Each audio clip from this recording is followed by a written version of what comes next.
Երևի թե տեսնելով, որ իր արցախյան բանակցային ստերը մեկ օր անգամ չեն դիմանում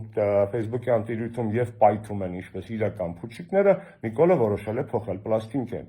Ավելի մեծ հակաքարոզչություն կրթությանը, քան դրա կարևորության մասին Նիկոլ Փաշինյանի զառանցանքներն են, դժվար է պատկերացնել։ Ինչու կարծեք դուք։ Պատասխանը շատ պարզ է։ Հայաստանի ամենակիսագերագետ, ամենաթերուս, ամենաանարժեք մարդկանցից մեկը զբաղեցնում է երկրի ամենաբարձրաստիճան պաշտոնը եւ վայելում է ամենաբարեկեցիկ կյանքը իմ ու ձեր բոլորիս հարկերի հաշվին։ Հետևաբար իր կողմից կրթության քարոզչությունը փարիսեություն է եւ ցինիկություն։ Կրթությունը իրոք կարևոր է, սիրելի հայրենակիցներ, սովորեք ձեզ համար, սովորեք լավ ապրելու համար, սովորեք լավ քաղաքացի դառնալու համար, սովորեք մարդ մնալու համար, սովորեք Նիկոլին Ինադու,